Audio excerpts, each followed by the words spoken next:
Her story deals with a subculture of heavy metal music that some feel is sending a dangerous message to your kids. The forces of evil on the dark side of devil right. And I want to talk tonight about the devil and demons and witches and wizards. And we just mix it up with hardcore and aggression and come out with something we think's an original sound. Loud, fast, heavy, you know. Well, what do you got? What do you got? And welcome back to another episode of Riff Worship, where we talk all things the riff: who, what, when, where, why, and how. I'm joined with, as always, by Sugar Grove's own Austin Paulson and this schmuck from Louisville, Justin Swindle. How are you two guys doing? Been a minute since we've been, I wanted to say in the room together, but in a it's been a week. Room. What are you talking Virtual about? Room, yeah. Yeah, it's been a week. Ain't shit changed. Yeah, we have had a couple interviews that were a lot of fun, but we're back to our same old shit, talking about some records. Back on our bullshit, as the kids might say. You're so hip. And I've got some, and I have weighted us down with some shit from 20 years ago. Multiple albums in the queue. Yeah, this is a big year. A lot of anniversaries coming up. I'm sure we'll touch year on. For Dill. We'll touch on that probably a little later in the show, but kind of touching on our interview with Nick Shangelis. Yeah, you know, this nostalgia that is everyone's feeling. All this nostalgia that's coming up. A lot of albums turning 20 this year, especially the record we're talking about today. Pretty crazy. Killswitch Engage's End of Heartache. Metalcore classic at this point. It's not quite old enough to buy beer yet, but it's getting there. It's got a fake ID probably. It's got a fake ID. You know, if you're into metalcore, you got a fake ID. It swipes a couple from the dad's liquor cabinet for sure. It has a 21-year-old friend that buys it beer. It stands outside and asks like random people to like. This is speaking of 2004. This is the era of hoodies with the thumb holes in them. Toboggans with the bill on it. People were wearing blazers. Everyone wanted to look like Bam Margera. Everyone was wearing audio skate shoes. Heartograms everywhere. Heartograms, unless you were, a chubby kid that lived in rural Arkansas with bleach blonde hair. And you were kind of in a transition of who you wanted to be for the rest of your life. And you discovered some records that sorted it out. What happened to that wide-eyed kid? Well, a lot. And this record kind of starts with it. 2004, big year for Dill. I'd been listening to music pretty regularly for the couple years before that, but for whatever reason, 2004 hit, and all these great records that came out from these underground bands that were getting a lot of attention. Nu metal was dying. If your name wasn't Slipknot, you weren't shit. And we've referenced that in a couple episodes before. We had a great conversation with Nate from Spirit Adrift about that same topic.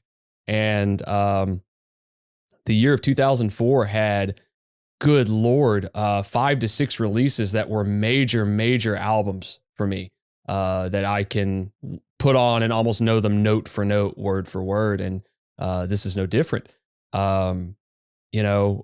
This was a band that was all over Headbangers Ball at this point, was all over like Hit Parader, Metal Edge magazine, some early issues of Decibel magazine had them in it.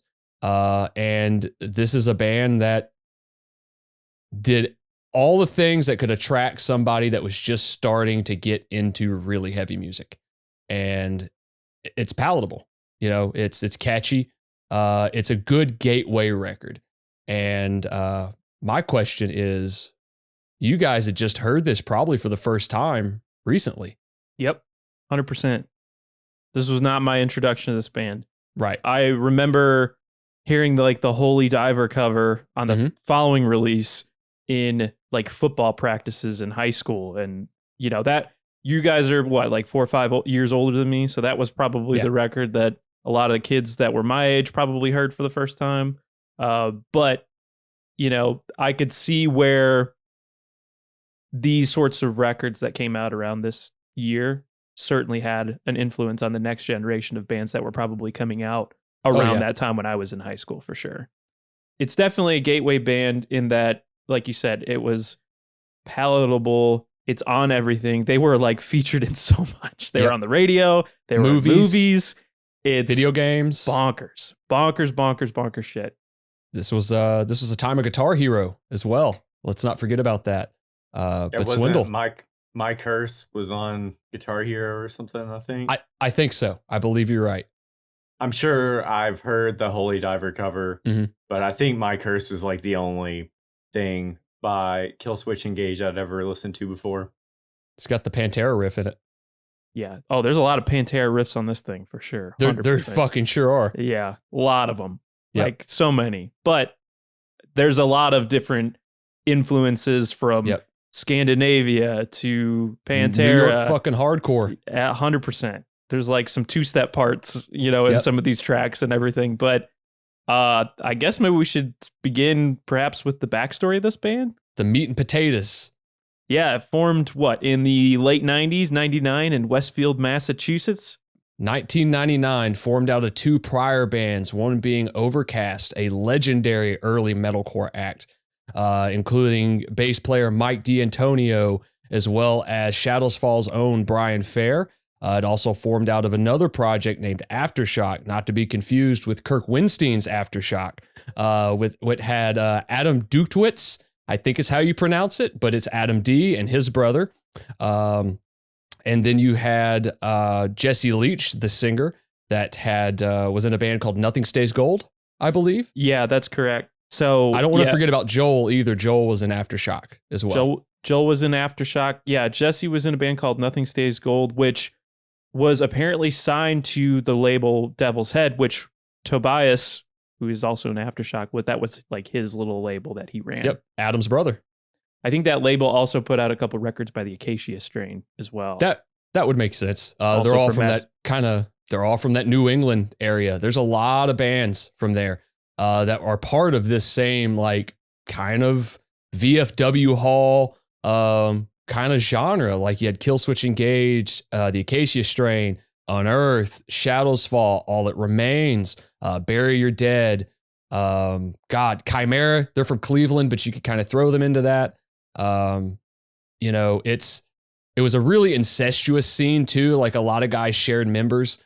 Adam played with, I believe Adam played with Unearth for a little bit, maybe did some drum stuff. He's recorded everybody from that area. But I don't want to overlook the importance of Overcast to that music scene. If anybody's never listened to Overcast, they put out an album of kind of re-recordings on Metal Blade back in 2008 called Reborn to Kill Again. But then Trustkill years later, maybe it was when they were under the Bullet Tooth title rather than Trustkill, put out like a compilation of everything that band had done. It's like a 3-disc compilation from 7 inches on up to their full lengths. Check that shit out. A lot of really early sounding metalcore stuff in there. Hell, Overcast played with bands like I Hate God, Ringworm, like in the early era. But yeah, Boston. Who knew you would get this type of music out of there? The best Bay Area band, right? There you go. It's a bay. It's got lobster. I thought it was interesting. This band took their name from an X-Files episode. Yep. About like a, loose cannon AI computer murdering computer programmers. I wonder if that did the Deicide album cover. It did the Kerry King one too. Oof. Same thing. Yeah.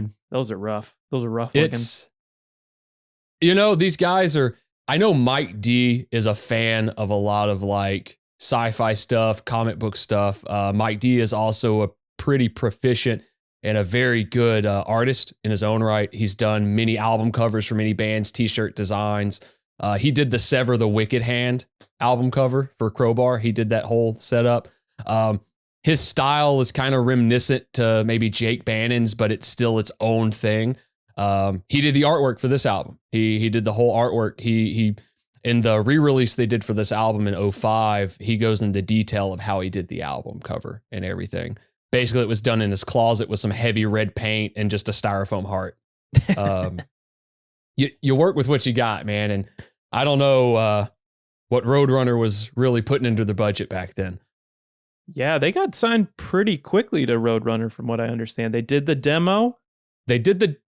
Which is an EP or a full length, whatever you want to refer to it.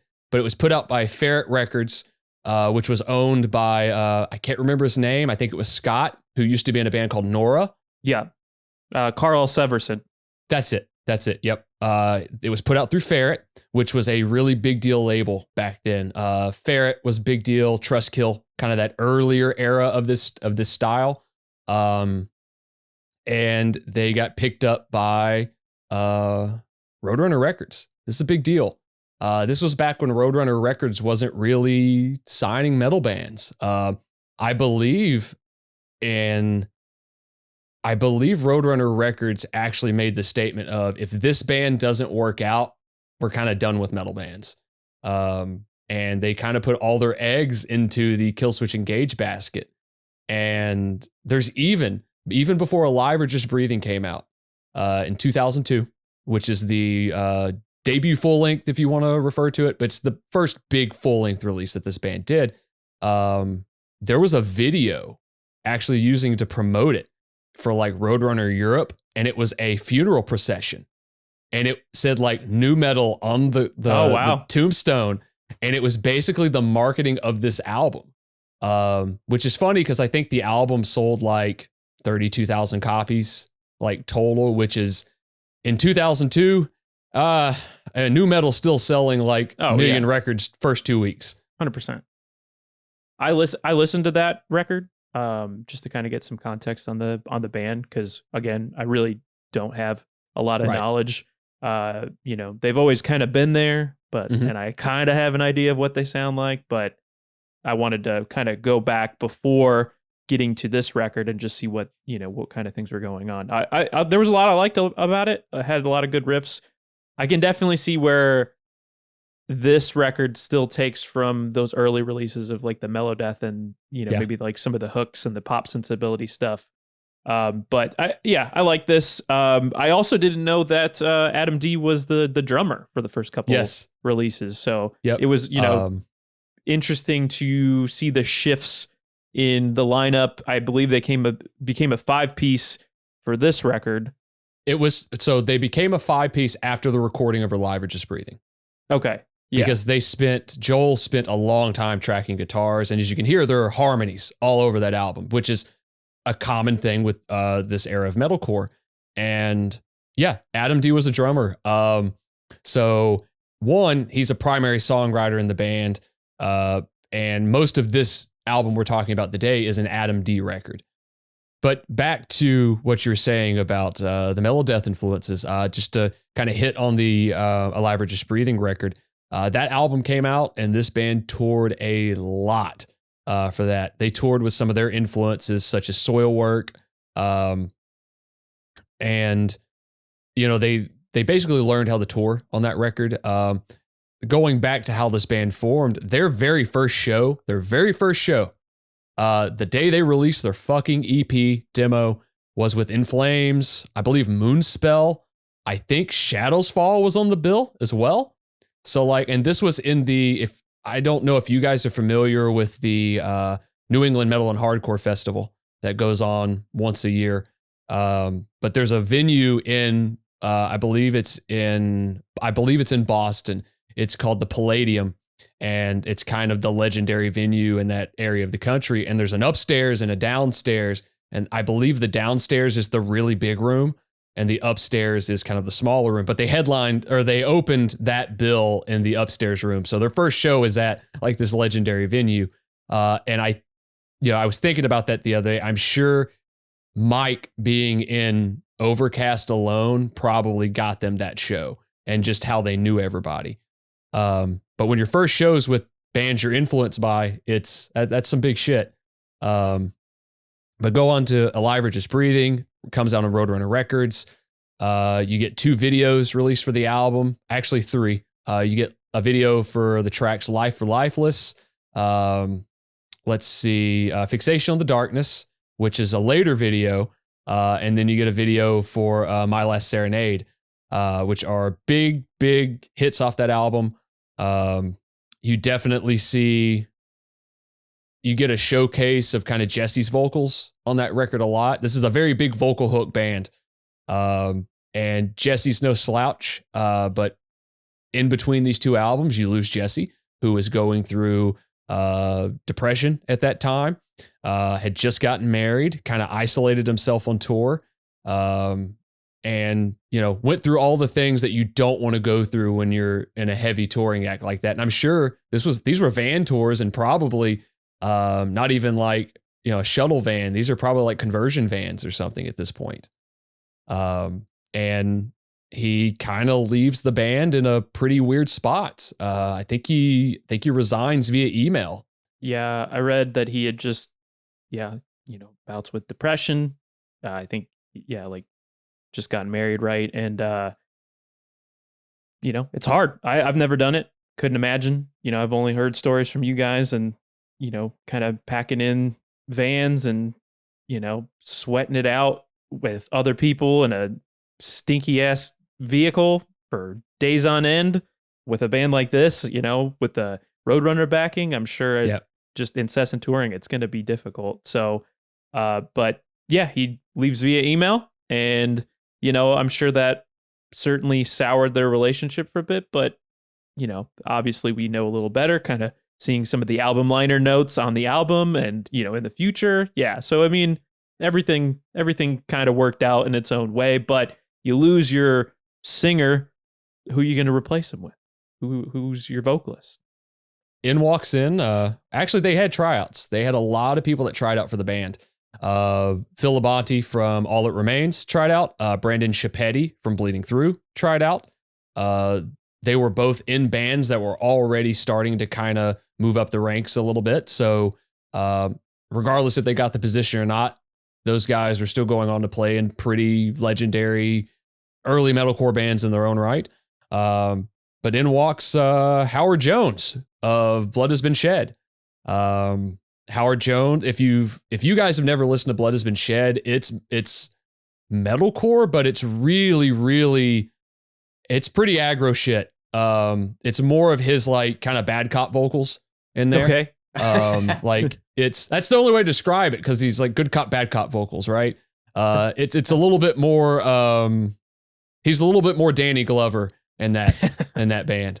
It's funny you say like more aggro, because he certainly came into the picture kind of thinking maybe not the highest of this band. Like he didn't really connect with it at first. I think over time he was like, okay, there's some songs in here, but at on first listen, first impressions, I don't think he was like too jazzed about him, or he wasn't super impressed by it.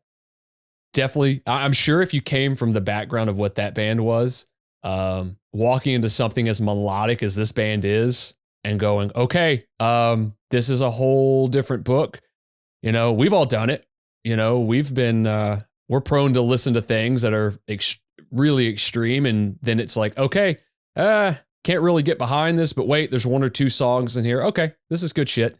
But he comes in, tries out, nails the tryout, tours with the band. He records they end up re-recording Fixation on the Darkness with Howard on vocals, and they released the music video for it. So he was actually in the last music video for the Alive or Just Breathing album cycle. So you get that. And then you start writing the next record, right? Yeah, I think the one of the first songs that I read that he was on was the When Darkness Falls, right? When Darkness Falls. Which ended up being featured in the hit classic movie Jason vs. Ray. Yep. Which it is a film. Hey, man. Swindle, you watched it, right? For the Halloween? Yeah. Thank you, Kelly Rowland from Destiny's Child, for being in that movie. Terrible movie, great soundtrack. Yeah, what else is on that? Oh, God, Typo's on it. A lot of Roadrunner bands. I think it was actually put out by Roadrunner, which would make complete sense. And a horror movie, when you put it out, ideally, the first thing that comes to mind is probably really aggressive music. for the fact of it's kind of, they kind of go hand in hand. But if you're Roadrunner Records and you're putting out, you know, a soundtrack, you're going to put your bands that you want to, you know, get the most airplay. And at this time, you're going to put a Killswitch song on there because you got a new record you're about to bump out. And the movie went on to, I think it's not a great movie. We can all agree to that. Debuted at number 1, which isn't saying much, but again, there's a Killswitch Engage song somewhere in that. Not only do you have a new singer, but you have some lineup changes as far as drummers. Justin Foley replaces Tom Gomes, who was also in Aftershock, but Justin Foley was in the same band as Howard, right? Yep. Blood Has Been Shed. Yep. Sure was. And Justin Foley is a really good drummer. Like Blood Has Been Shed's got some off time shit, like odd meters, odd signatures, the whole 9.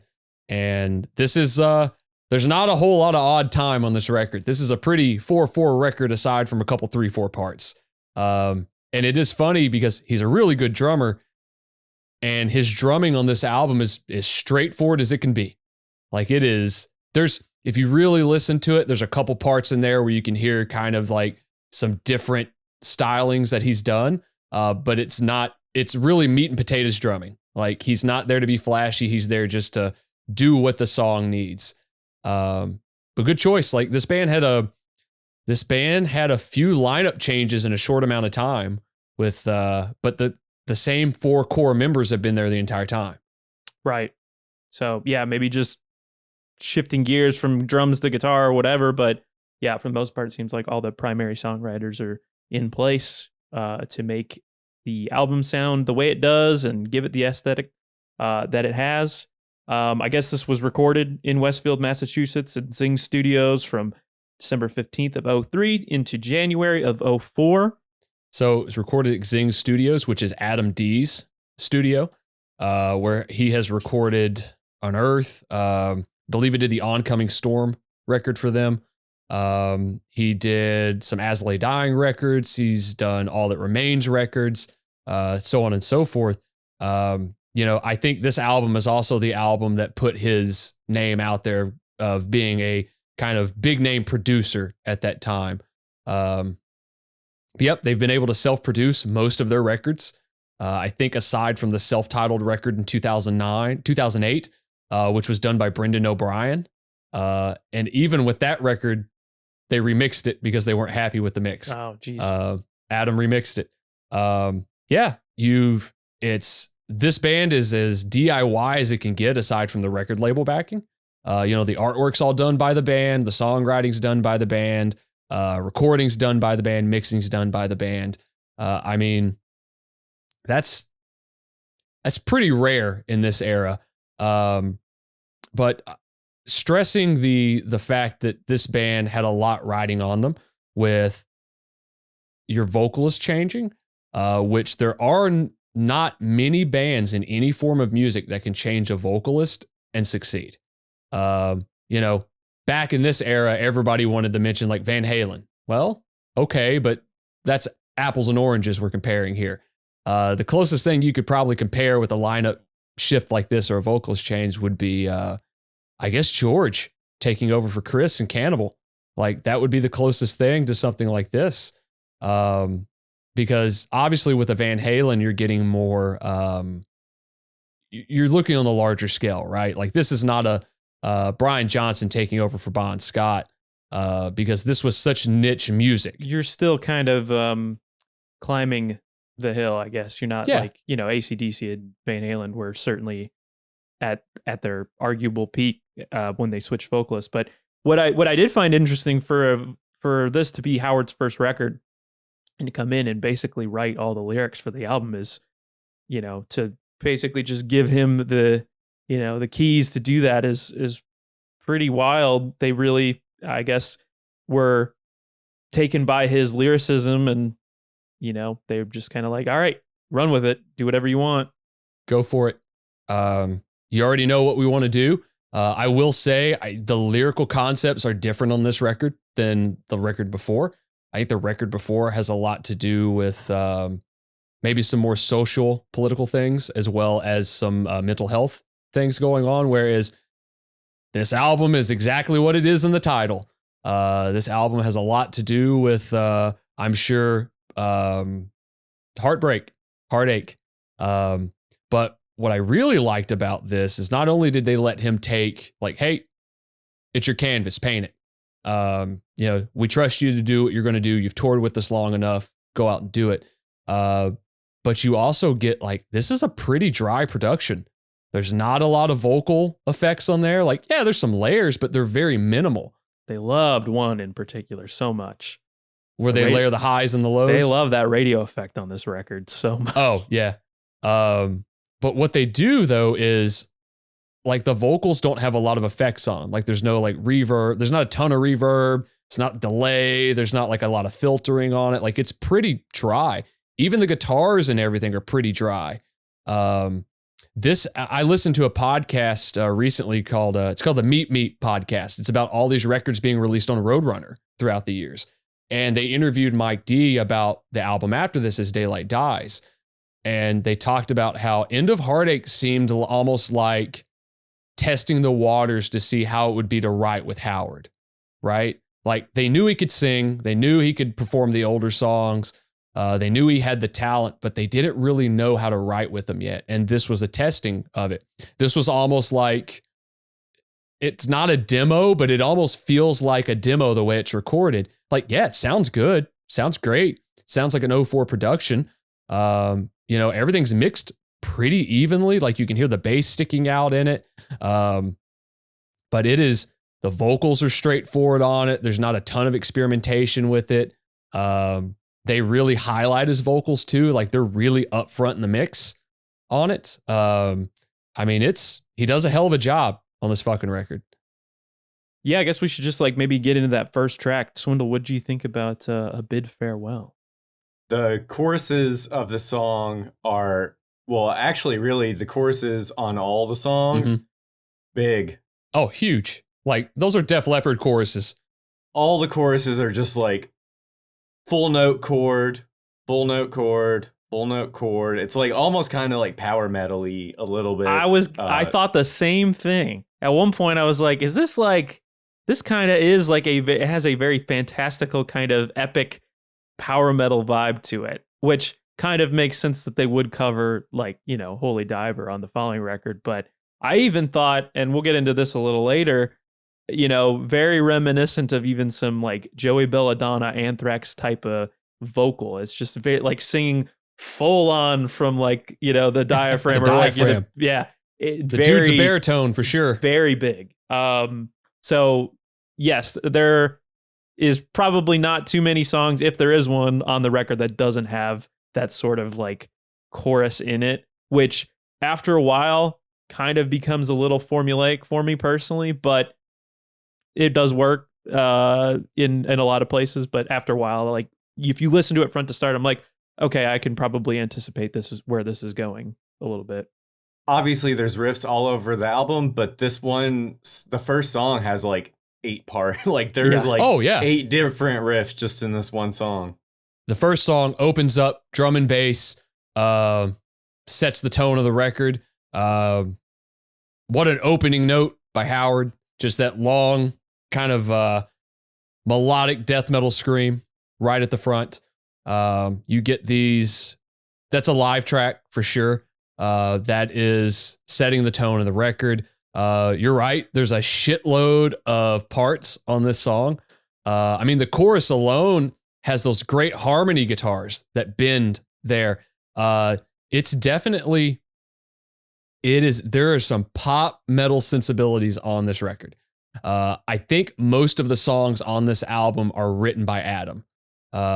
This album wasn't as collaborative as the Alive or Just Breathing record, or even the album that came after, As Daylight Dies. The other guys were a little burnt out, and Adam's like, I have 6 songs, and then was like, I have another 2. How about we do this? And just, that's probably why the album sounds cohesively the same as a lot of the writing's him. A Bid Farewell, great track. There's a great live video for this track from a DVD release they had a year later called Set This World Ablaze. where they're playing the big room at the Palladium and there's just bodies on top of bodies in it. But like the production, you hear the bass really kind of fits in with the drums at the opening part of that song. The chorus on this is great. There's also a it's like a boogie riff at the end of this song that really just always puts a grin on me and makes me like sprint around the neighborhood. That's like anytime I hear it, it's like, fuck, all right. And because like I know this album like the back of my fucking hand. No, warts and all, like it's all there.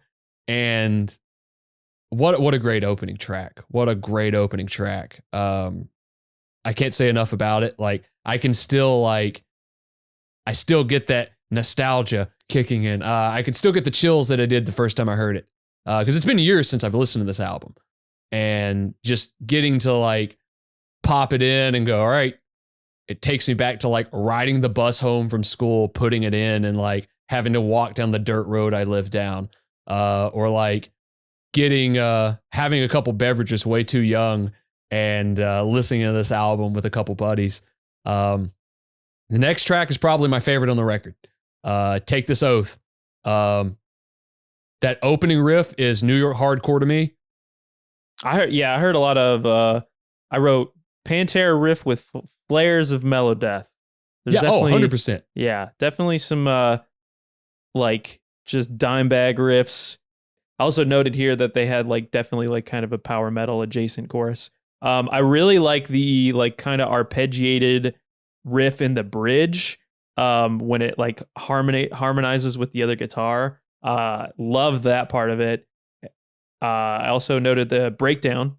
There's like a really cool breakdown back into the Pantera riff, but kind of noted earlier as well that, you know, obviously Jesse Leach leaves the band and is replaced by Howard, but Jesse Leach appears as a guest vocalist on this track. That's pretty cool. I don't know how hard that was to get him on that track. I know at that point he was still close to Adam. I think Mike, it took them a while to kind of get maybe back on the same foot. But I mean, that's a really good kind of passing of the torch in a weird way. Like, hey, here we go. You know, here's still a little, and he sounds different on this track than he does on the last record. Sounds a little bit different. This is, the whole like that whole opening riff of this song, when it comes back again later in the song and it's the big long portion of it. And then it, you know, there's the kind of token metalcore thing, the big O after that. That is just like, yes, bring that shit on. But again, song full of riffs into another song full of fucking riffs. You get When Darkness Falls, which is like, that is a great riff.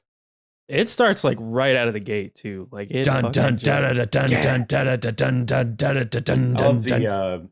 like kind of, I don't know, panic chords or whatever that's going on under the riff. Yeah. Yeah. I heard that. I restarted. I was like, "What's going on right there?" It's really. I like that. That's good writing. We get. I think. Does Zach Wild guest on this song in particular? Dude, as well? there are pitch harmonics all over this record, and they're good sounding. It's not just like you hit the nail on the head. These are borderline hair metal harmonics. Yeah. Like it is. Those dudes are no joke about that, and it's great. It fits the record. It's not like this album is cheesy enough that it's enjoyable. It's not like, okay, we're going overboard. It's like it all fits. You know, this was during this era when stuff like this was new. I mean, I think you're right. There's not like a point where I thought, oh, it's so like out there that it is unlistenable or anything. Like there was a lot to enjoy with this record. You know, kind of like I mentioned, there were a few things where I'm like, okay, like I heard this on the last song. Like this song, I think is the first kind of use of the radio kind of vocal effect, which appears a lot through the rest of the record. I did like there's the breakdown riff kind of maybe towards the bridge or end of the song. And then there's like I want to say like almost like they use like the main riff, but then they kind of have like a 2-step beat maybe towards the end of it. This album is full of that. He goes halftime immediately, and it's like, okay, like I can hear fucking like audio sneakers like squeaking against a gym floor or something. I can feel the wind coming off of some dude's like slanted cut bangs. Like I can just see it. I can smell the sweaty shirtless dude like in this. This is a beast of a fucking track. And I believe after this, do you go into the first single from the record? You go into Rosa Sharon? Yeah, it just fades right into it. Yeah, it just fades right into the next one. That is a hell of a track. That's got one of my favorite riffs of all time. Like the opening riff is one of my favorite riffs of all time. And then it's got that great harmony guitar that's in 3/4. Man, where have I heard that before? I can't imagine where you've heard that before. Put on an old In Flames record, maybe a Dark Tranquility record.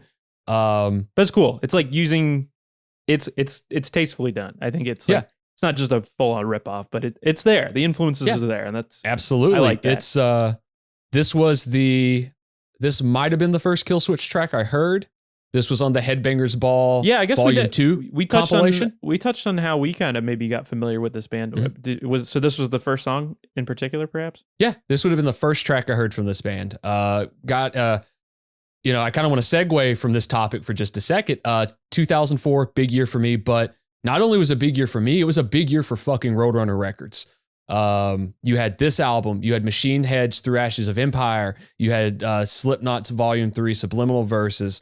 A year later, you had Trivium's Ascendancy, the self-titled Chimera record. Roadrunner Records was moving shit big time during this period of time. You had the Headbangers Ball 2 soundtrack. You had the Roadrunner United compilation that came out a year later. This was probably the last era of really good Roadrunner stuff. Everyone kind of wants to lead towards like maybe the early 90s, late 80s with it. This might have been it. This was, I think, the last period of time Roadrunner had like multiple really big bands go like pushing a lot of units at the same time. And I did the thing where I got the compilation, saw this song, heard this song, and went, got to go pick up the record. Who else is on Roadrunner Records? Luckily you could open up the booklet and it showed all the labels. I went, well, got to check that one out. So I just went down, I just ran the gambit. That was a gateway release for me. That Headbangers Ball 2 soundtrack was a big 2-disc CD. And it had like 40 tracks on it. Like anything on there, I probably still listen to in some facet. And it was, hearing that was an eye opener. It had like, that compilation had Blood and Thunder on it. It had Ashes. It had Laid to Rest on it. It had Duality on it. It had what's the Machine Head song? Imperium was on it, which we've talked about in the past. And like Jesus Christ, like Roadrunner Records was a big deal for me at that point. And seeing where Roadrunner Records is now, and not necessarily seeing like people be able to go, oh, I'm going to buy anything that's off of like this record label anymore is wild. Not to say people don't do that with other record labels, because we still do and other people do. But like that label there's just really not a lot of attention on that label anymore. This transitions into the first like kind of a segue track. Yeah. I would say I kind of got vibes of like Wish You Were Here, Pink Floyd, again with that radio effect and the acoustic part. I don't think this track necessarily fits all too well. I think the actually the instrumental track later in the album fits far better than this one. This one definitely This one should have been an opener of a record or something. Yeah, it kind of just appears and then it goes away. Whereas the other one, it kind of fades in naturally. Sorry, Swindle, go ahead. This song could be like by fucking Switchfoot or like. Or like it could be like Iris by the Goo Goo Dolls. Yeah. Yeah. I liked it. It's just not, it kind of like, all right, we'll just stick that one right there. So when we were talking about the Haunting Curse album from Goatwhore, there's that track at the tail end of the album that feels like it should be the back portion of a track. Mm. Yeah. This is one of those. This should have been like the kind of in the negative time frame on like the CD when the time would play back going into the next track almost. And what a fucking next track. I know it's like you kind of get chorus fatigue here, but like the riffs in this song are stupid. Yeah. This bouncy as hell. This is very fun. There's like all those hammer-ons and pull-offs and yeah, triplets and all that shit. Yeah. Great track. Again, big choruses, kind of, I know we're saying now that you kind of get ear fatigue from it. And hearing it in a 2024 mindset too is different because during this period of time, like this was unheard of. Like you would have bands that would go, we're going to do 1 or 2 tracks that way. But these guys just went, floor it. It's like the insert SpongeBob clip, floor it. Like straight into it. That's a good point. As a person now where I don't necessarily hear a lot of this. Yeah. Or like vocally, I should say, musically, sonically, that's a different story, I think. But the way, Howard approaches singing, I'm sure at the time, that's a very important thing to note. I'm sure this was like, wow, like mind blowing, never been done before. Whereas now I'm kind of like, okay, I get it. Like it's different age, different kind of mindset and listening habits. But I do love this, all the riffs on this. I think, I don't know if this is necessarily the first solo, because only solo on the record. Yeah, okay, because like a lot of the lead lines are like kind of like the harmonized guitars, but I was like, oh wait, that's different. There's just kind of a single, and it's like all wah and whatnot. But I was like, oh, that's okay. I just wanted to make sure. So it's it's the only one on the record. Got it. That's it. And you know what's great about this solo too is being 14 years old. Even back then, I was like, I can fucking play that. Like I can learn that. It's not overcomplicated. Like most of it's wah. There's some hammer-ons on it, but it's like, oh, okay, that's cool. Like I can do this thing. But that's probably the reason there aren't many solos on this album. Is like the riffs are kind of what you're looking for in this record. And a lot of these riffs that you hear on this record, if you heard them in today's scope, you'd go, that sounds kind of stock. Well, 20 years ago, you look at it and go, okay, this is kind of a new approach and a new take on what we're hearing. It's not a new metal riff. This actually has like heft to it. There's a lot of Pantera on here, a lot, but there's also a lot of, early 90s, New York hardcore. There's a lot of, what's the band? Only Living Witness from Ohio, I believe. If you heard that band and you listened to like some of the early Killswitch stuff, even the early Shadows Fall stuff, you'd hear all that in there as well. Fun fact about Only Living Witness, that's where Twitching Tongues got their name. They have a track called Twitching Tongues. Oh, there you go. And the vocals are very reminiscent in that band. But you finish this track off, and then you get like probably one of metalcore's most recognizable songs.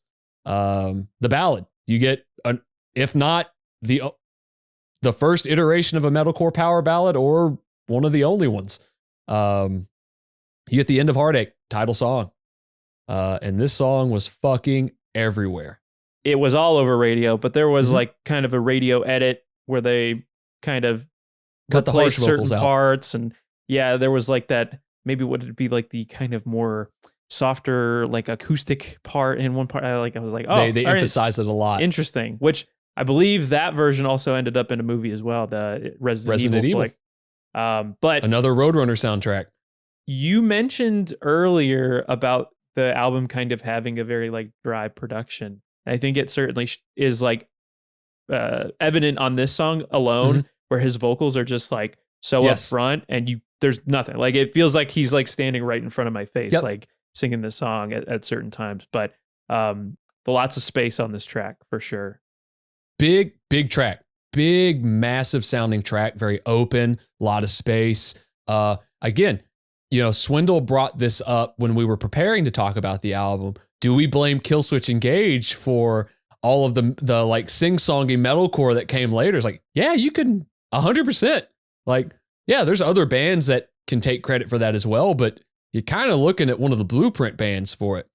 And this song is like straight up that. Yeah, It's even worse when it's just like cock rock with breakdowns, Yeah. or like dance and breakdowns together. Yeah. That's even worse. Well, luckily, there's not a lot of dancing on this album. I really like. There's a fucking big riff at the end of this song. The Pantera riff. That's like very, very fucking Pantera. Yeah. I love that riff. That's probably my favorite riff on the whole album. This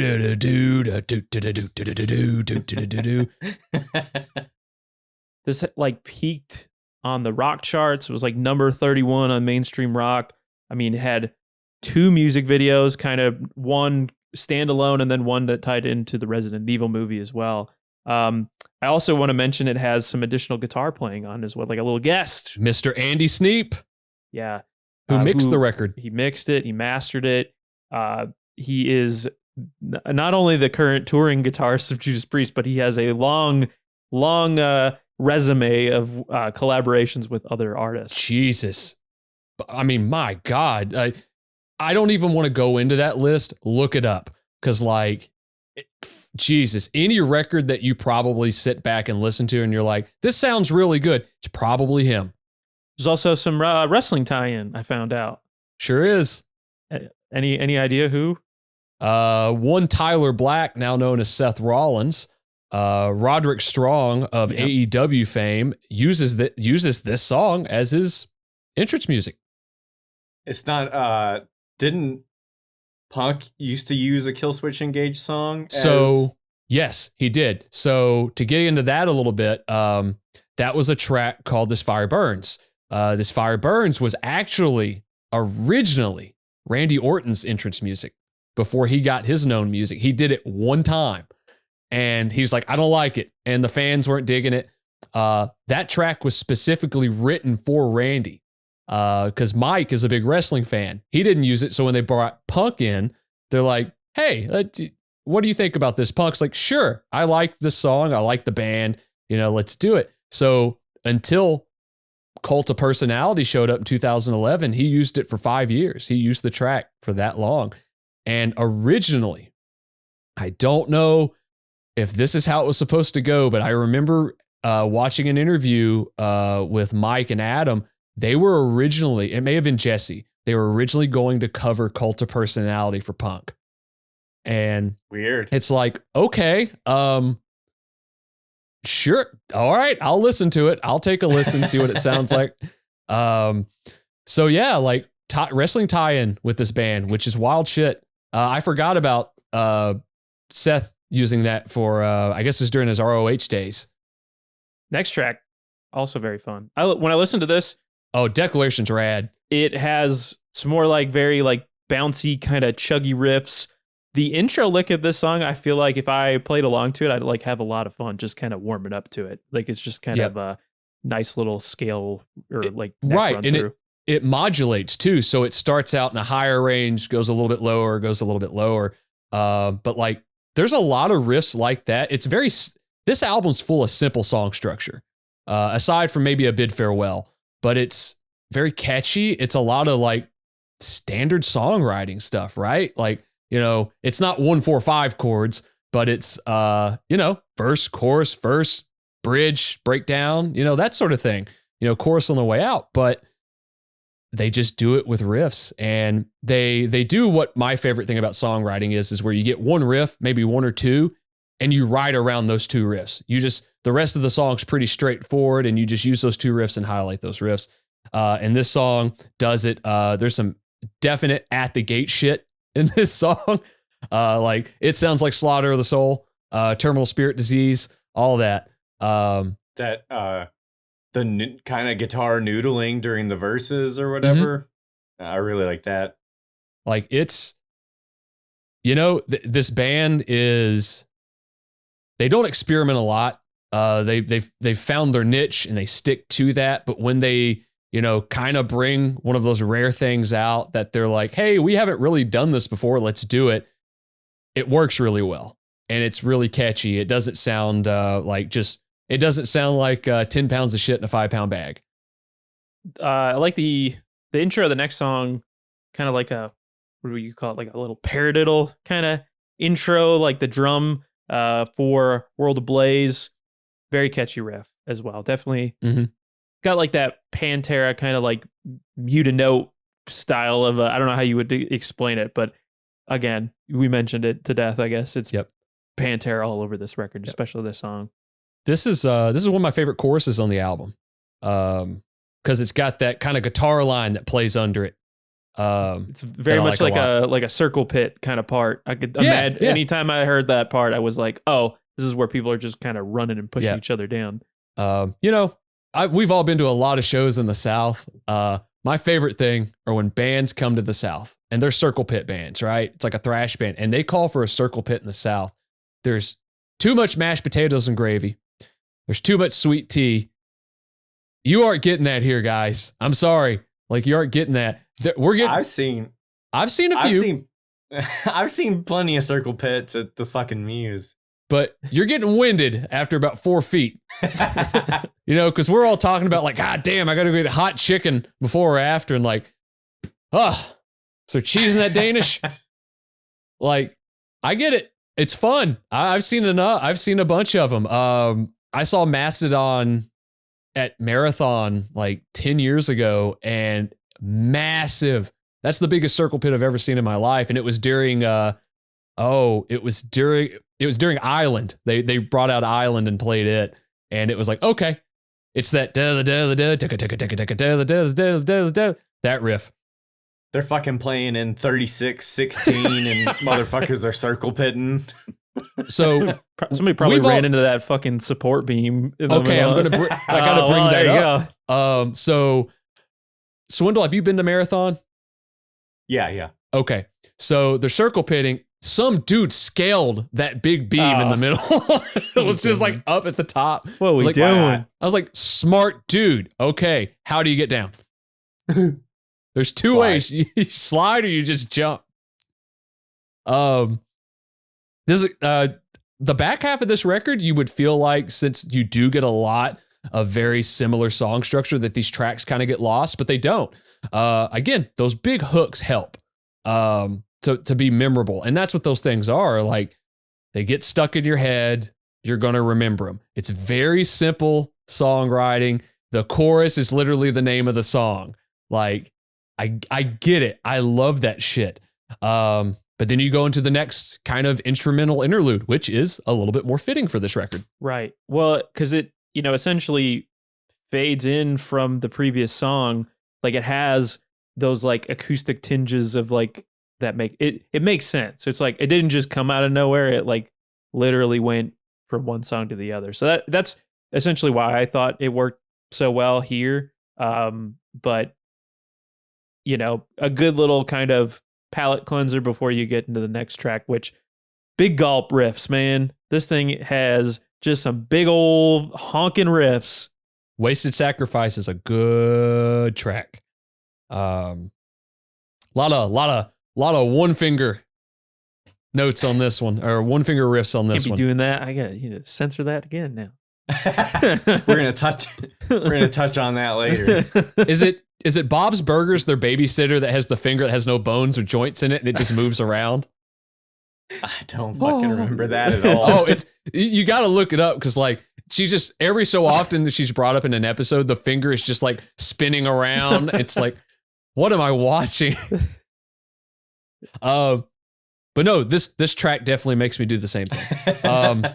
This is like big gulp riffs. That's great, because now I've got like a mental image of like Harry and Lloyd in that fucking van, like built like a dog, just like track playing. Big gulps, huh? All right. See ya. Shout out Nick Ray. That part gets him every time, probably to this day. So we got what? We got the fucking Arby's crowbar thing, and now we got Big Gulp and Killswitch. Oh, shit. I don't know why this just came up. To kind of take a step back a little bit, I think the album was done really quick. You went from December to January, and it was like, you maybe got 3 weeks. You can hear the click track in certain songs. Oh, I missed specifically End of Heartache. So at the beginning of the song, when it's just like him hitting his, it sounds like he's hitting a crash cymbal really hard to keep time. You can hear the click on the left side. He does it again, and it's later in the song, but you can hear it on the right side. And it's not loud enough that you're like, that's a fucking bell. It's like, oh yeah, it's there. It's like you can hear the click. Like, I don't know how it got missed, but hey, they wanted this record out. I bet it was already behind schedule. But that's that, and one of the B-sides you can hear it on. But that's it. But again, Wasted Sacrifice, great track. More of those pinch harmonics that this album is just chock full of. I mean, it's fun to listen to an album you listen to in your, for lack of a better word, you listen to in your youth, that was really impressionable.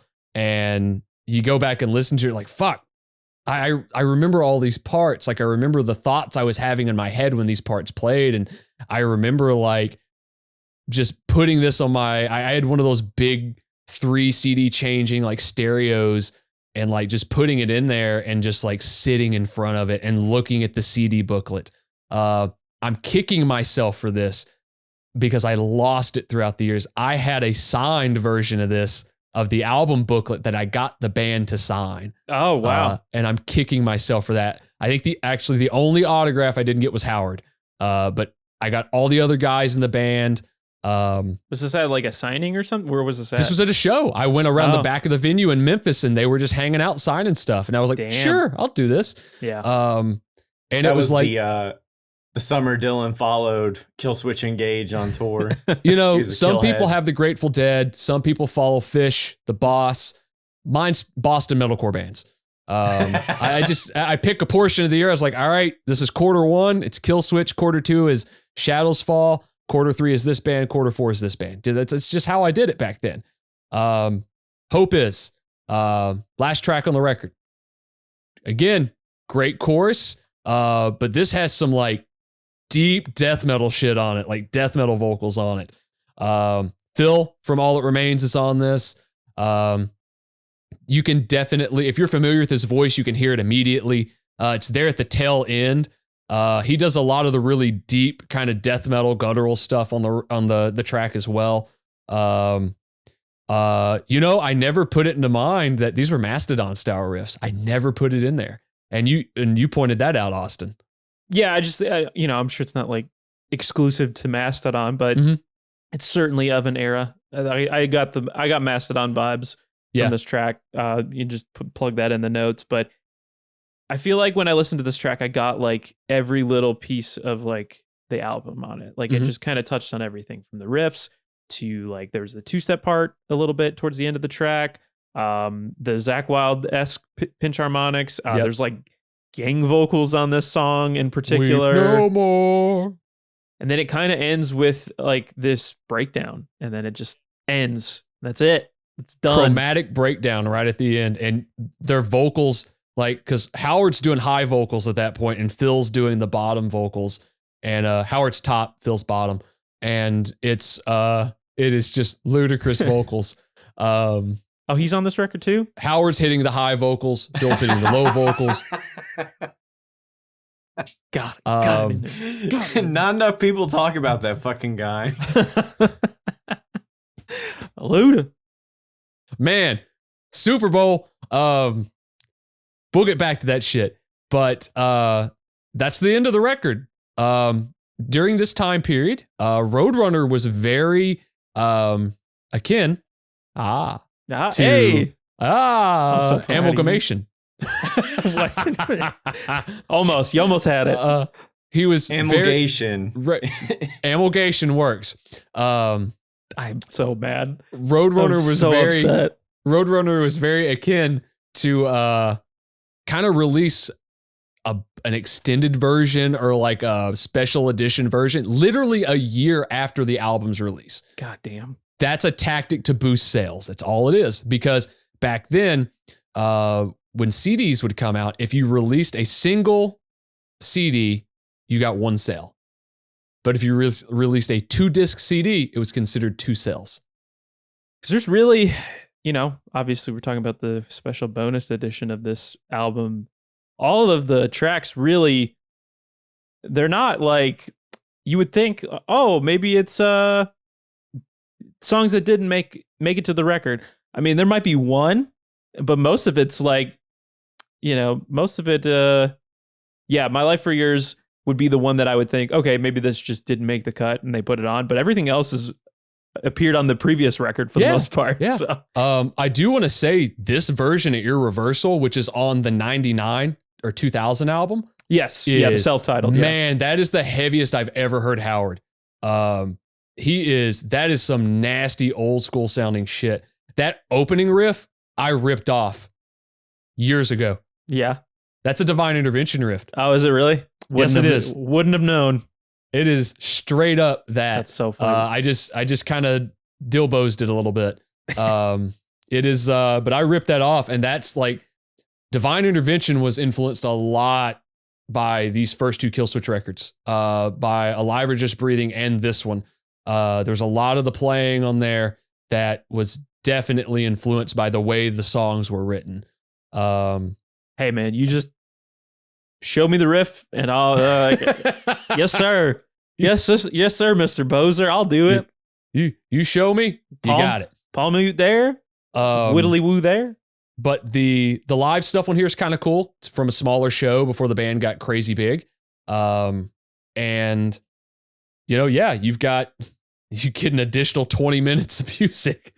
Kind of just an odd in. What's cool about the kind of extended edition is you got a slipcase for the artwork, which is a different piece of art that Mike D did. So kind of adds a different texture to it. In 2022 or 23, they put out a really nice vinyl edition of this through, I believe, Run Out of Groove. That's more akin to the original artwork. Has some more high contrast colors on it and everything. Really nice vinyl copy. But again, classic record at this point. Not only is it a classic record, it's a highly successful record. This kind of this album ushered in or helped usher in metalcore becoming what it was for that like 04 to like 08 period where it was hitting the tops of the charts. Bands were still going gold back then. Bands were still selling a lot of records.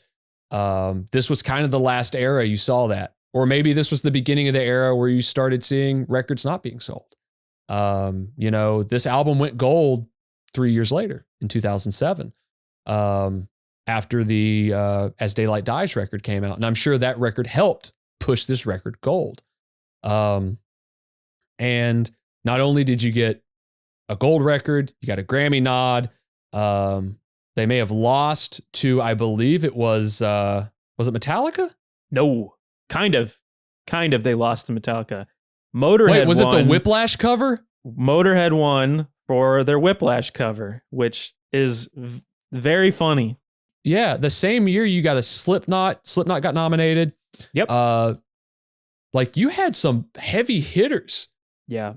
It was Cradle of Filth, Hatebreed, another Slipknot, Roadrunner band.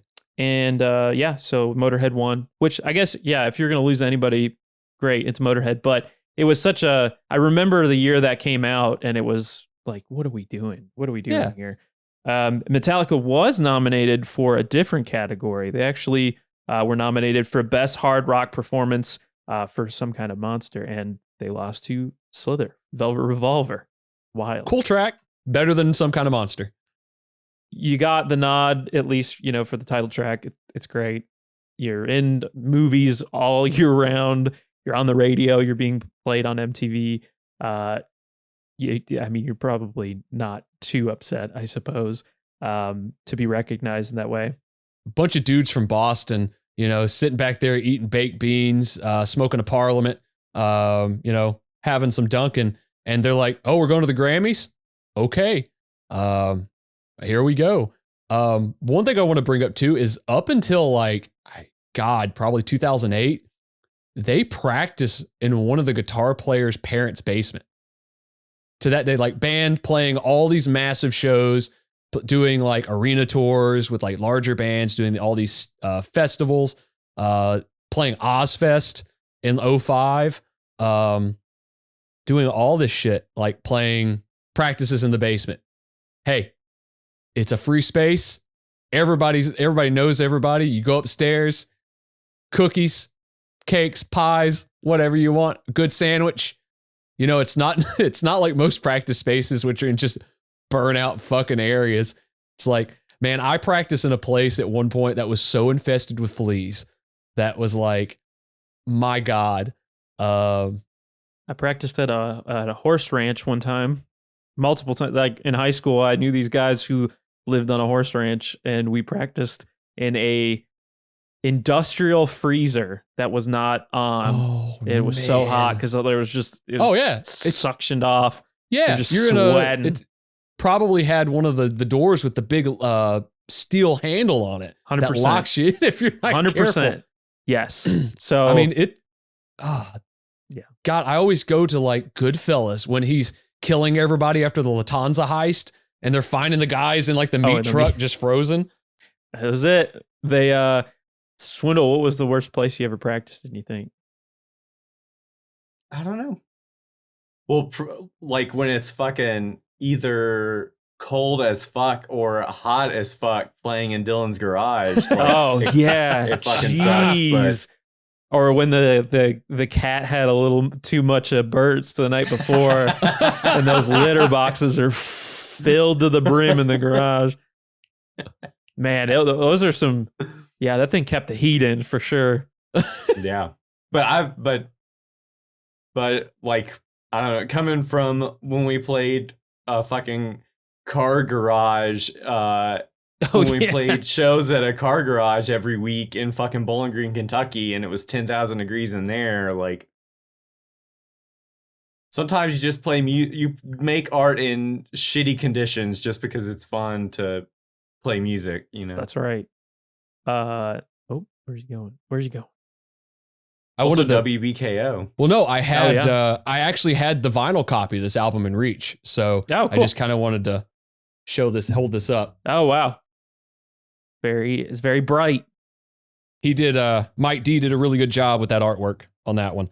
But I mean, this not only was the band successful in in album sales. This thing debuted at 21 on the charts, which is unfucking heard of at that time.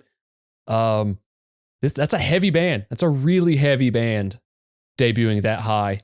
It's with all of the pop sensibility of the record, or like the just the kind of more traditional structure in songwriting there. I mean, it's like still a heavy fucking record. There's some wild shit for it to be, getting the exposure that it did. So it is, definitely like right place, right time. But also, I mean, it also speaks for itself, I guess.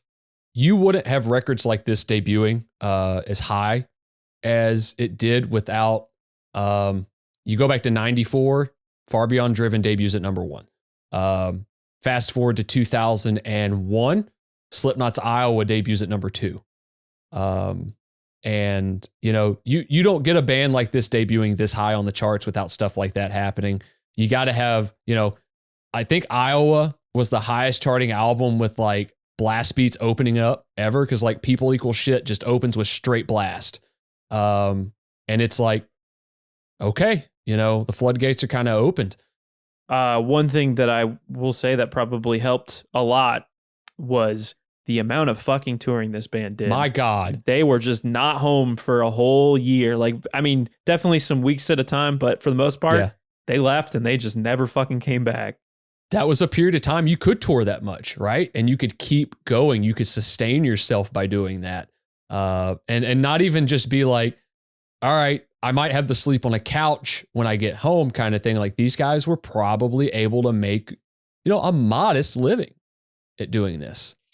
Yeah. I mean, starting things out, Japan and Australia with Anthrax and Soilwork. Anthrax, I mean, they've kind of remained like pretty close friends with. They've toured together quite frequently since this point on. And I mean, Anthrax now obviously has a connection to this kind of scene of music with like literally having a member of Shadows Fall as their own guitarist now. So John Denias, I believe. yes, yeah, Yep. So that's like through most of April. Then you go ahead and do the New England Metal and Hardcore Festival that you mentioned earlier. Couple days, just kind of touching on some of the other bands in this. You have Arch Enemy, Machine Head, Children of Bodom, All That Remains, Cattle was on it, As I Lay Dying, Black Dahlia Murder. Some other odd ones that I saw on the list were Ed Gein, Terror, Soylent Green, the Red Chord Pig Destroyer. So I mean, you know, certainly the more the headliners, I guess they kind of feel at the time, but I like that there's some other ones snuck in there. There's a site called Return to the Pit that takes photos of all these like different acts that play in that area of the country. Every year they do photos for the New England Metal and Hardcore Festival. So you can literally go back, I think, to maybe like the one from 99 on, and you can see photos of every act that played. And I remember one night I got really hammered, and I think it was the night it may have been during COVID. It was during like COVID, and I went back and actually looked at all the Killswitch photos from that show throughout, just to see like what did they look like the first time they play it versus like at the peak of the band's or the height of the band's like success, onto kind of where they're more of a legacy act now, and like just seeing the different phases of what their gear looked like, what the backdrops look like, and just seeing the type of crowds. That's a big deal festival. You know, for a long time that was kind of the only one in America that was like that. And now luckily you've got Milwaukee Metal Fest is back. You've got the Decibel Fest, which are great. You got Psycho Las Vegas. You got a lot of these festivals hitting the US, but this is a big deal one for a lot of people.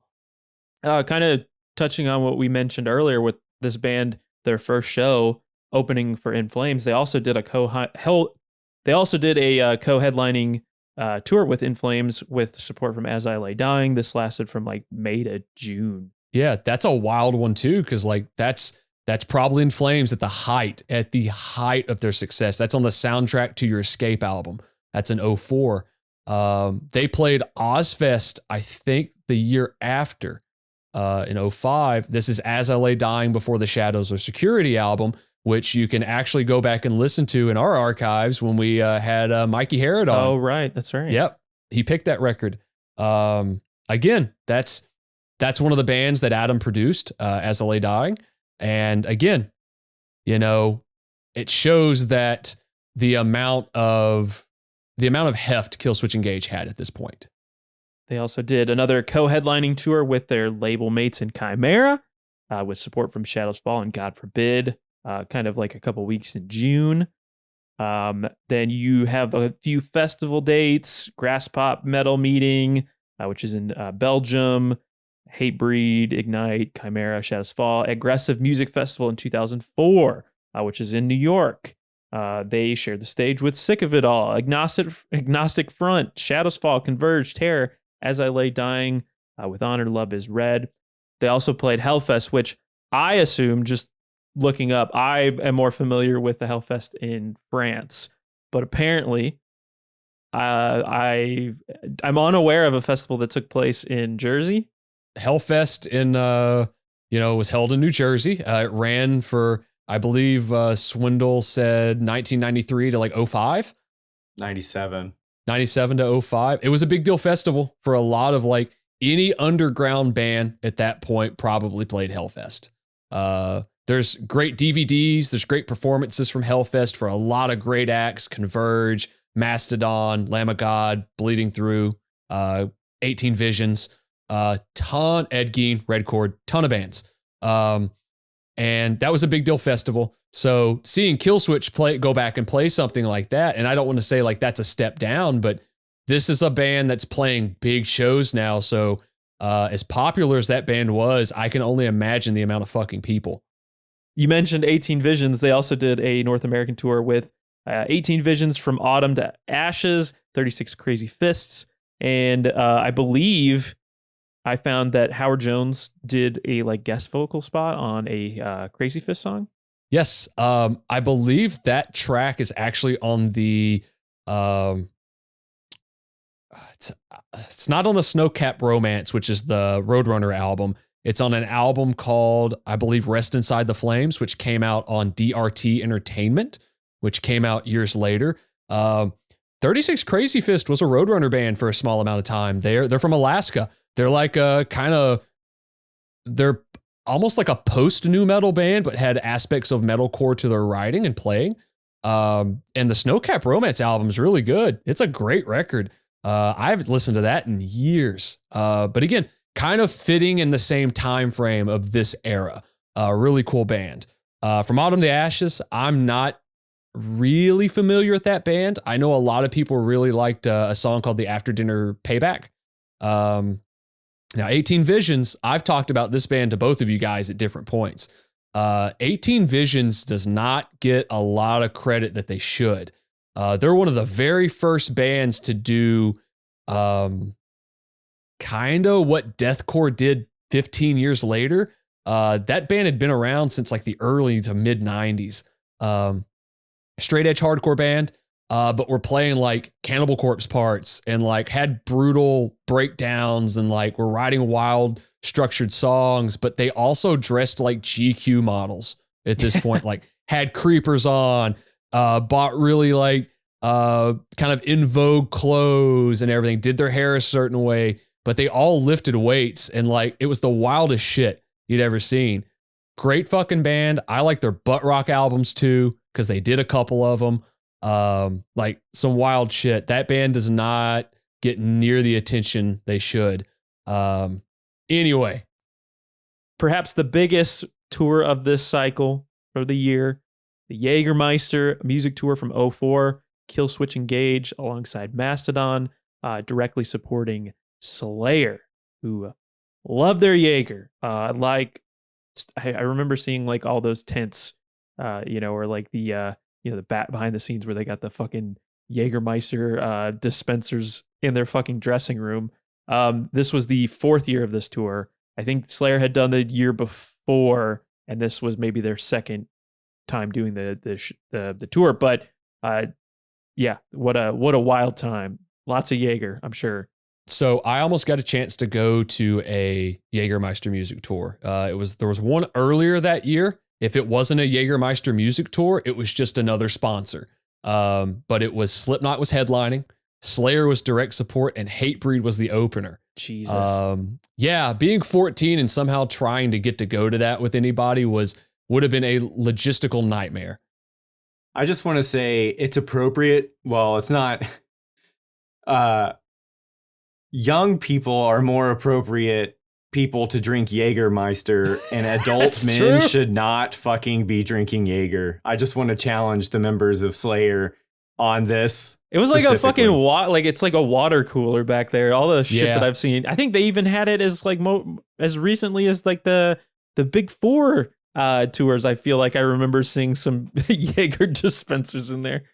I want to ask, when was the last time either of you had that? Like probably at when Rockies. I was like 14. Jaeger? Yeah. I was actually gonna say 14 is a more appropriate age to have Jaeger, but then I had to walk that back because I was like, no, it's not. Drink responsibly. Don't 14-year-olds should not drink. I think I was 23 the last time I had it. But yeah, just as casually as they had it. I don't think I've ever had that sort of energy or mindset to do it, but knowing where I work and throughout the years hearing people like talk about like in the break room and around like the kind of social hubs, like, oh yeah, I do this and that. It's like, how? That is not something your body's supposed to consume. That is, I would rather you drink well whiskey, like straight, like eat the bug out of tequila, whatever you got to do. But Jägermeister is the worst. So gross. Is so bad. I have been so sick on Jägermeister. It is so, I bought into it. When I saw the adverts for like my favorite bands drinking, I was like, that's the first thing I ever want to have. And that's the first time I ever had a terrible night. Damn. But you waited until you turned 21, right? Yes. Subtracting 7 years. Wow. I can't believe There's Joe Camel getting kids to smoke, and then there's Kerry King just getting kids to. I was always told that the deer on the Jägermeister bottle stood for Old Dear God because it had it's got a cross on it, it's got an O on it, and it's got a deer. I was like, that's not what it means, you morons. Thinking too hard into that. Yes, it's literally oh God, it's motor oil. It's toxic. Did you think there'll be any Jaeger at these upcoming Slayer performances? What are you talking about? The band's broken up. Who the fuck knows at this point? Nirvana has a song called Gallons of Rubbing Alcohol Flow Through the Strips. Insert Jägermeister into that, and that's going to be on the new Slayer record. It's just going to happen. Like that. God damn it. So we kind of touched on the touring.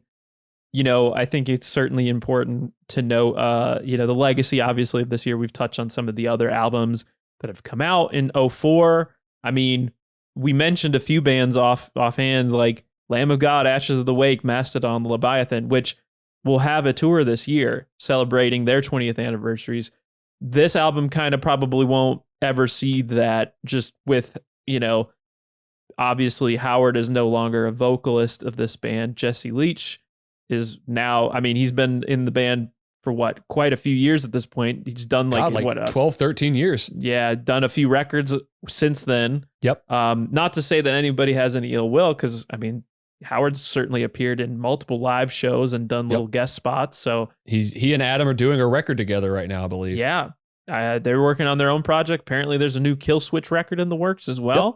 So, I don't know what an anniversary tour would look like for this album, but yeah, I wonder if there would be any sort of celebration for this record this year, or what do you think that looks like? It is, those songs are so synonymous with kind of Howard's voice. Jesse does them. I've seen the band once with Jesse since he's came back, and he does a great job. He does them well live, but in any of the interviews I've read about kind of the Howard era of stuff is like, hey, those aren't my songs. I can't really identify with them, but I will play them because I want people to hear them. So they're very selective about the songs off that album. It's probably going to be the hits when it comes off that. Now, seeing some sort of anniversary show, is that going to happen? I don't know. Howard hasn't been in the band for quite some time, and he left for a lot of different reasons. Some of it probably had to do with burnout of it. Or ultimately, maybe it comes down to the fact of when he joined the band, he was like, you know what? I don't really, this isn't my thing. And he just rode a wave for a while. And at a certain point, he was like, you know what? I think it's my time to go. And he's still doing music. He's in a band called Light the Torch, I believe, with a couple ex-members of other prominent metalcore bands. Is doing stuff with Adam. He's done a lot of different things, a lot of different touring. The guy likes to fish a lot. I've seen photos on Instagram of him just fishing, and it's great. But I don't know. Maybe some sort of, we got a vinyl release a couple years ago. Maybe you get some sort of special edition merch that comes out.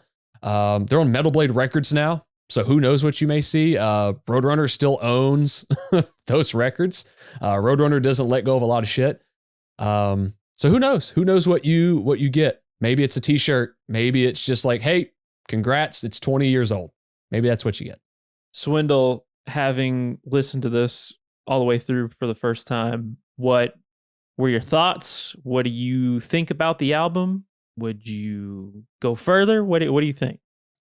First of all, I just want to pat myself on the back for waiting this far into the episode to make this joke. But oh God, it blows my mind that Michael Diamond from the Beastie Boys also wrote this kind of music. Wow. Mike D is just such a talented guy. I hate he you. was fucking shaking, waiting for that to get out. He was a dog waiting to pee. That knee was going, and it was just bouncing, waiting to get to say that. That's it. That's all I got to say. That's the answer to the question. Personally, I think it was a fun listen. Who knows if I ever would have really got to this record in the way that it did. It wasn't, I don't know if it's even necessarily my thing having listened to it, but I think as an older person now versus the kind of closed-minded youth that I was in high school where I really didn't touch a lot of this stuff, I can appreciate and pick out the things that I do like about it and at least like say, hey, this is important. Like, I know why this is important. I can see the influences that it takes and the influences that happened after it because of it. So it's an important record. You know, don't be like me. Listen to it, check it out. I'm sure you'll find something that you like about it. This is not my favorite Killswitch record. This is the first one I really grasped because I bought this album at least 2 weeks before I got Alive or Just Breathing. Like, it was right around the same time. So I got both records.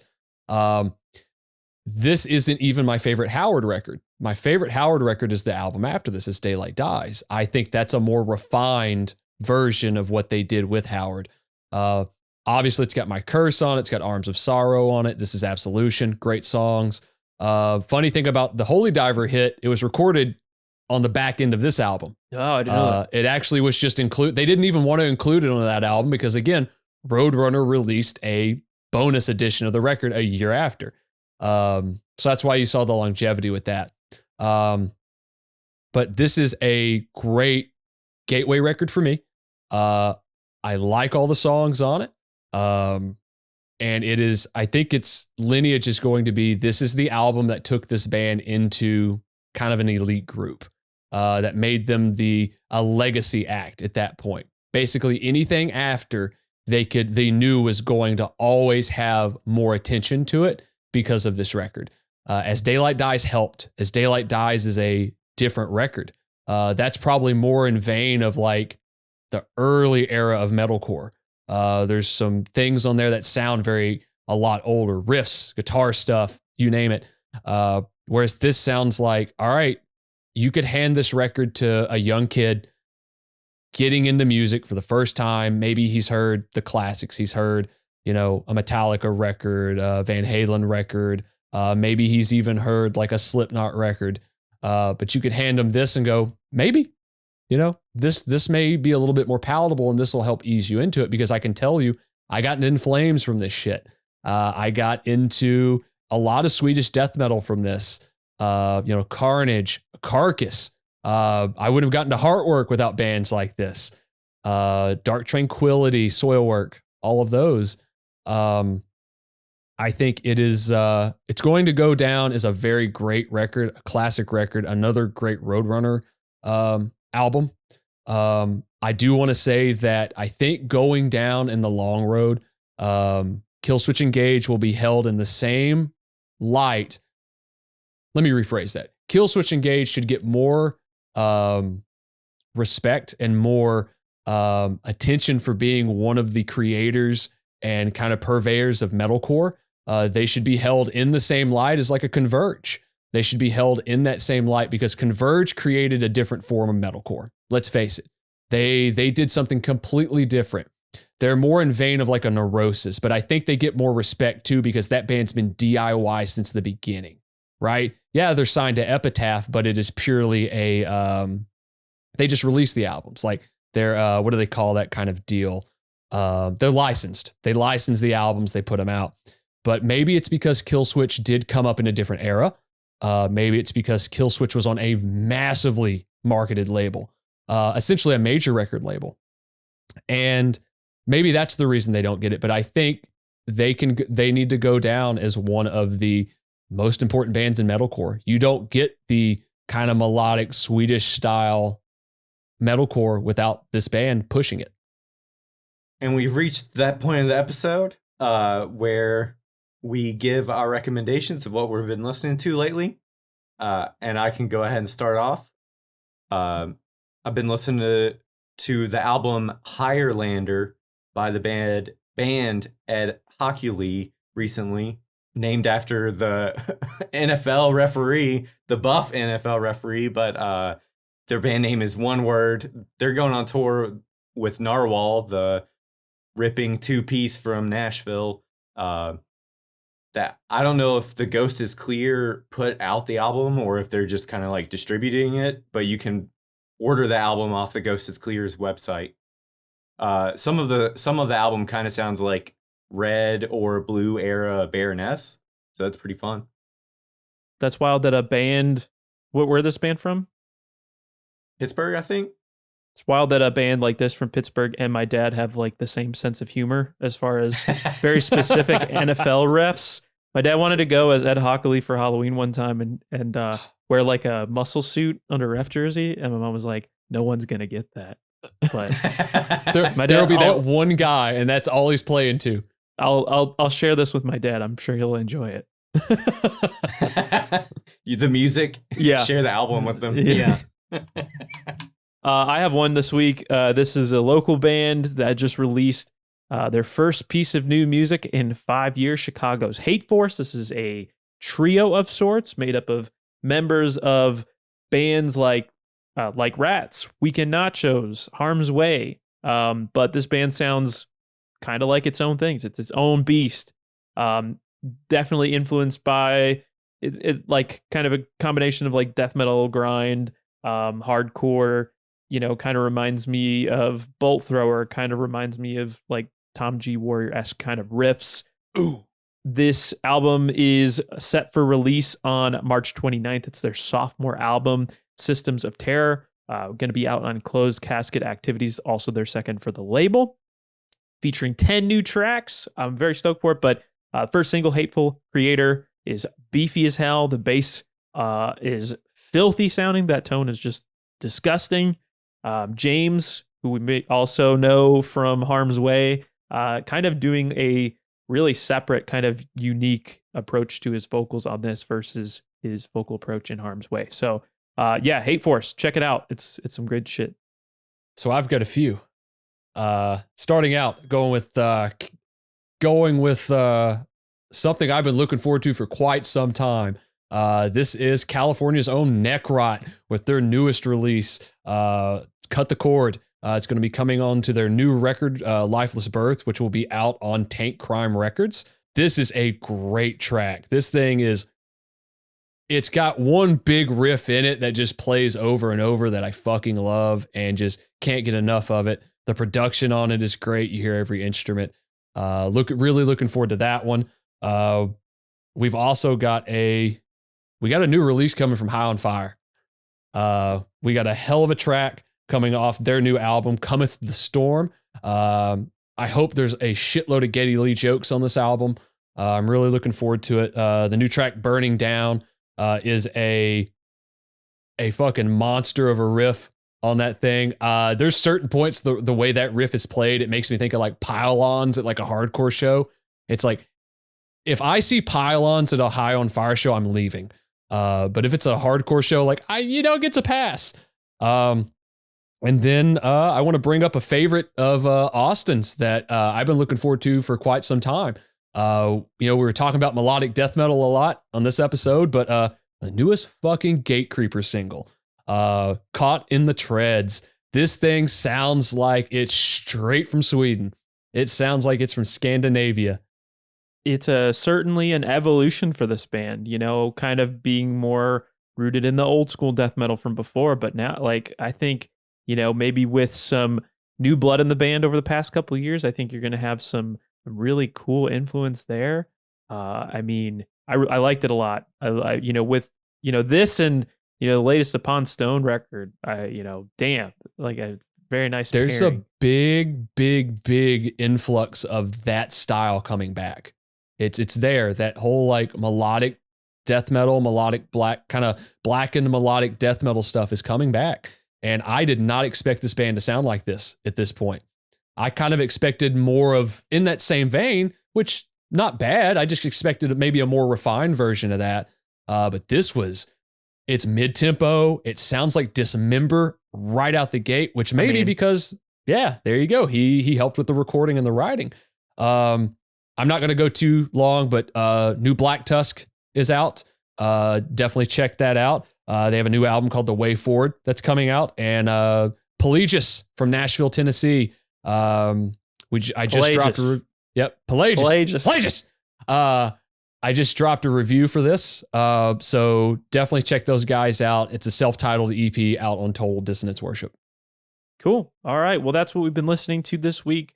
You can always follow us for any updates on this podcast, as well as our live show, Vocal Distortion, which airs at 6 p.m. every Monday on FM 89. We also have a Riffs on Repeat playlist that you can check through the link below. Thank you so much for joining. If you liked it, why don't you fucking give us a review or something? That'd be cool. Hey, why not? It helps a long way. We appreciate you listening. We'll be back next week talking about some more riffs. But until then, for Swindle, myself, Dylan, see ya. Bye.